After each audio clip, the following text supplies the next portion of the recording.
पहलगाम हमले के बाद भारत की तरफ से ऑपरेशन सिंदूर आप जानते हैं लॉन्च किया गया।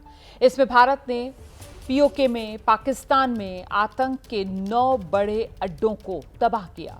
इतना ही नहीं, इसके बाद पाकिस्तानी सेना के खिलाफ जबरदस्त जवाबी कार्रवाई भी भारत की तरफ से की गई। लेकिन देश के भीतर ऑपरेशन सिंदूर को लेकर विवाद थमने का नाम नहीं ले रहा। हाल ही में विदेश मंत्री एस जयशंकर ने कहा था, ऑपरेशन सिंदूर से पहले पाकिस्तान को जानकारी दी गई। इस पर विवाद शुरू हो गया। पहले नेता विपक्ष राहुल गांधी और अन्य जो विपक्षी दल हैं उनकी तरफ से आरोप लगाया गया, ऑपरेशन सिंदूर की शुरुआत से पहले पाकिस्तान को जानकारी क्यों दी गई, इससे भारत के राष्ट्रीय हितों एवं सुरक्षा को नुकसान हुआ, जिस पर बीजेपी पलटवार कर रही है। बीजेपी ने 1991 के समझौते को लेकर कांग्रेस को घेरा। बीजेपी आरोप लगा रही है, पाकिस्तान से 1991 में समझौता किया गया जिसमें जानकारियों के आदान प्रदान को लेकर सहमति बनी। बीजेपी ने कांग्रेस पर वोट बैंक के लिए देश को धोखा देने का आरोप लगाया। कांग्रेस कह रही है 1991 में चंद्रशेखर प्रधानमंत्री थे और उस सरकार से कांग्रेस समर्थन वापस ले चुकी थी, जिस पर बीजेपी कह रही है कि ठीक है, चलिए तब आपने समर्थन वापस ले लिया था, लेकिन ये जो समझौता हुआ था 1991 में, लागू 1994 में हुआ जब नरसिम्हा राव प्रधानमंत्री बन चुके थे, तो फिर कांग्रेस ने इसको लागू क्यों किया? हमारे साथ बातचीत के लिए बीजेपी सांसद निशिकांत दुबे। सर, आपने एक ट्वीट किया, उसमें कहा कि जो 1991 की कांग्रेस सपोर्टेड गवर्नमेंट थी उसने पाकिस्तान के साथ एक एग्रीमेंट किया, उसमें जो हमारी डिफेंस फोर्सेस हैं उनके क्या मूवमेंट है उसकी जानकारी पाकिस्तान के साथ शेयर करनी होगी। इसी बात को लेकर लगातार पहले से कांग्रेस जो है एस जयशंकर जो विदेश मंत्री हैं उन पर लगातार सवाल उठा रही है कि आपने पाकिस्तान के साथ जानकारी क्यों साझा की। जयशंकर जी का सवाल ही नहीं, सवाल तो देश का है कि आप करो, आप अब हरे हम।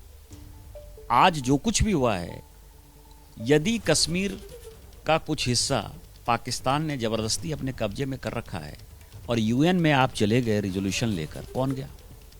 कांग्रेस गई। आज भी पिछले 78 साल से उस कारण से पाकिस्तान हमारे ऊपर जो है आतंकवादी घटना कर रहा है और पाकिस्तान के साथ हम बार बार 1950 में नेहरू लियाकत समझौता कर लेते हैं, 1960 में सिंधु जल समझौता कर लेते हैं जिसमें हमारा पानी, हमारे किसानों को पानी नहीं मिलता है, पीने का पानी नहीं है, खेती के लिए सिंचाई का पानी नहीं है, आपने उसके साथ एग्रीमेंट कर लिया।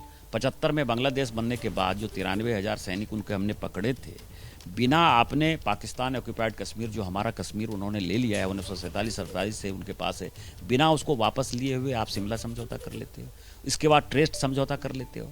1991 में सबसे आश्चर्यजनक ये है कि पार्लियामेंट में भी जिसकी चर्चा नहीं होती है वो है नेशनल सिक्योरिटी। नेशनल सिक्योरिटी क्या है कि भारत को जिन चीज़ों से खतरा है, और दूसरा जो हमारी डिफेंस फोर्सेस हैं उसके बारे में हम चर्चा नहीं करते कि हम कौन सा ईंधन खरीद रहे हैं, कौन सा हथियार खरीद रहे हैं, किस तरह से अटैक करेंगे, आर्मी की डिप्लॉयमेंट क्या होगी, वो अपना एक अलग चलता है।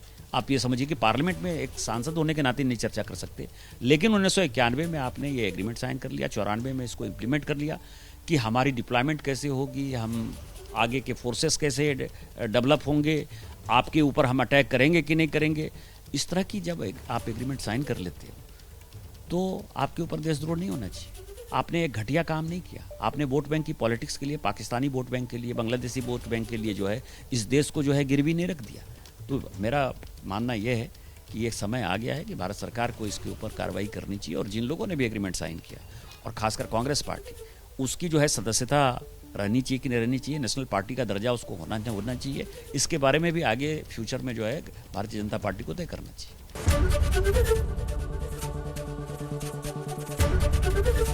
एबीपी गंगा, खबर आपकी, जुबान आपकी।